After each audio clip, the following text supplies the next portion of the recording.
So today we're going to talk about what I believe is the biggest issue in real estate today. Stay tuned because I'm going to have 3 lessons that I always use to solve this problem. And of course, at the end, I'm going to have solutions for you. So I believe the number one issue facing everyone is affordability. And without people that can afford our properties, there's nothing. So some of you might be concerned about cap rates, interest rates, rising costs, and you should be. But if you really dig deeper, our customers are the ones in trouble.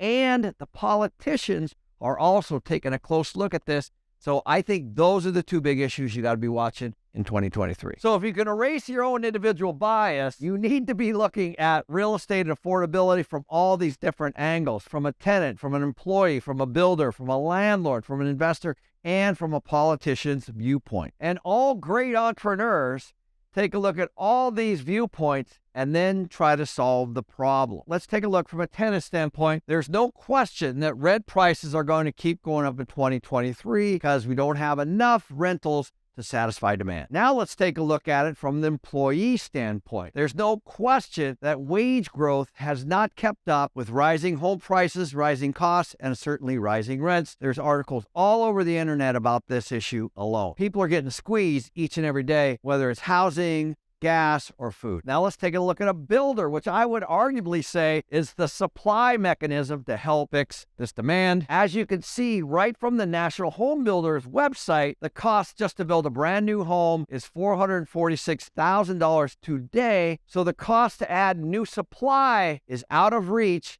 and is going to continue to slow down building in the future. This is not good if we're trying to help affordability. Now let's look at it from the landlord standpoint, which of course many of you don't care about, but you have to understand the pressures that the landlords are under. So landlords are getting pushed on the expense side of the equation. Higher utilities, higher property taxes, higher insurance, higher labor, higher supplies, higher interest rates on their mortgages, all creating passive income issues. And of course, that is primarily the reason why landlords buy rental housing is for passive income, which is going away and will continue to go away as these costs go up. Now let's look at it from the investor standpoint. Higher interest rates, inflation, and recession. They're all concerned. They're holding back on their cash. They're trying to figure out what's going on, who the operator is, and how they're running their individual projects and what they're even worth in 2023 or 2024. This is slowing down the investment, which is also not good if you're trying to add supply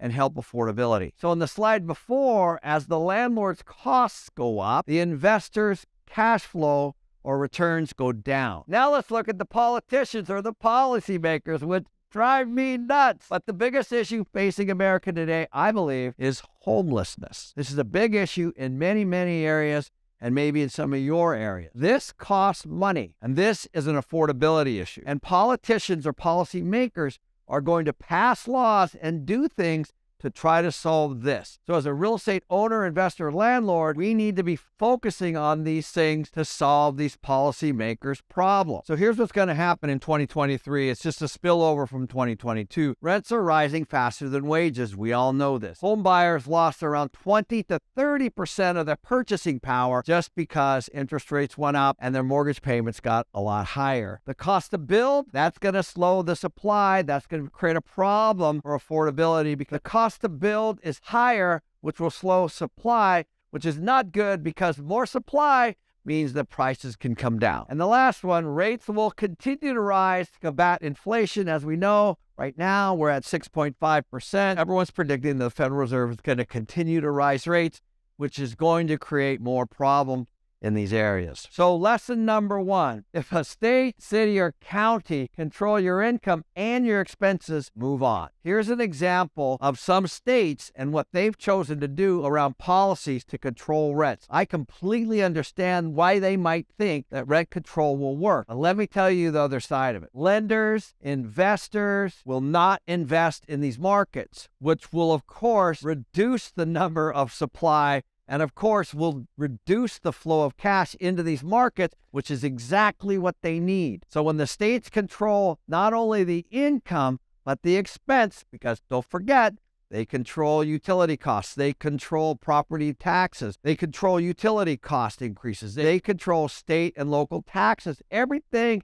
that's going on in that state is controlled by the policymakers and, of course, the politicians. So one thing that you can do as a real estate investor is stay away from these areas that have strict rent control laws and stick with states that are more open to free market solutions and are open to how can we help add more supply in order to offset these affordability issues. Lesson number 2, people drive all real estate values. What do I mean here? Well, I'm talking about migration. Where are people going and where are they leaving? It's that simple. And as they go, it puts significant pressure, negatively or positively, on everything, on houses, on condos, on restaurants, on car buying, on everything that you might expect when a new family or a new person moves to an area. So let's take a look at some migration patterns. In 2021, people moved primarily to Texas, Florida, and South Carolina,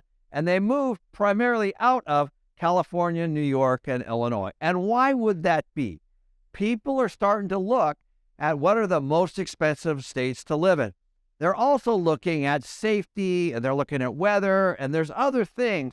But this is a very important point when costs are going up and inflation is running rampant. Now let's take a look at 2022, because this is the most recent data. Florida, Texas, Arizona, North Carolina, and South Carolina. Now, if you go back and look at the rent control laws, and you go back and look at what's happening in those particular markets, you'll see that most of those policymakers and politicians are more pro-housing. They understand that they have all these issues, all these people coming. In Florida alone, they had 116,000. Texas, 101,000. When those people move there, it puts a lot of pressure on the existing infrastructure. On the other side of that, and where you're seeing some of the biggest home losses, some of the biggest rent declines, New York, California, Illinois, New Jersey, and of course, Massachusetts, for the exact same reason. It's important to understand that real estate values and lenders are all looking at this stuff. A lender or an investor is looking at who's growing and why. What's going on with the politicians and the policymakers? Are they making it easy for me or not? And that's what you need to pay attention to in 2023. Lesson number 3, solve the problem. So as you see these trends happening, as you see these people moving into different states, you need to simply do your due diligence and see how long is this going to last. If you're investing in those states, you're going to see pressure on rents. Rents will go up with more people on the existing housing. You're going to see housing prices continue to go up as a result of more people looking for housing. All of those things should be common sense to you. Just solve the problem. And as an investor, as you continue to build and add affordable housing, which we're going to talk about next, you help solve the problem for that particular state. As you can see, there are housing groups already trying to tackle this. The National Multi-Housing Council and the National Association of Home Builders are already talking to lawmakers to try to help ease affordability issues. What they're doing as part of their presentation is simply just showing the lawmakers that the mortgages have gone from 1925 to 2923, just from a 3.2% interest rate to just a little over 7%. And how, of course, it's shrinking the affordability for somebody to be able to own that house. This is keeping people in rentals. And what we're striving for here is a balanced housing policy. So one of the things you should be focused on as a real estate investor, and there are lots of ways to do this: zoning, impact fees, density, public-private partnerships, land costs, low-cost money, subsidies for developers, owners, and renters, and incentives and policies for growth. That's what we need to focus on for the politicians. And there's lots of things inside of here that we can do. And I'll just give you a couple examples. In LA County, they used to have one home per lot. Now they've relaxed the zoning to allow 2 houses per lot. That's a way to increase density. Impact fees are simply the cost that it takes a developer or a builder to be able to build on a lot. So think about plugging into the electric and sewer and trash and all of those things. Those are called impact fees. They are passed on to the consumer. Some markets have height restrictions like 20 feet.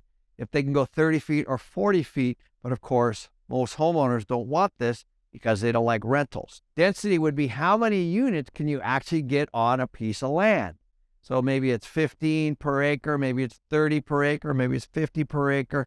Think of New York City and you go straight up. That's a density issue. All of these things affect affordability, both for the homeowner, the builder, and the renter. So if these costs are high and the restrictions are high to be able to build onto these things, then of course, there's not going to be any building. So now let's look at the bigger picture. If you take a look at Fannie Mae or Freddie Mac's own website, they talk about U.S. housing shortage, everything, everywhere, all at once. And the actual article says there's like 3.8 million housing units needed. At the same time, even though the U.S. population growth has slowed a bit, the U.S. Census for 2023 shows that it's going to continue to rise, the U.S. population growth, primarily due to immigration. And we all know what's happening around that issue. But the main thing is real estate values will continue to grow based on where people are actually moving. So once again, Texas, Florida, North Carolina, Georgia, and Arizona have continued to get the most people over this period of time, which is exactly why you're seeing the largest amount of rent growth, the largest amount of home appreciation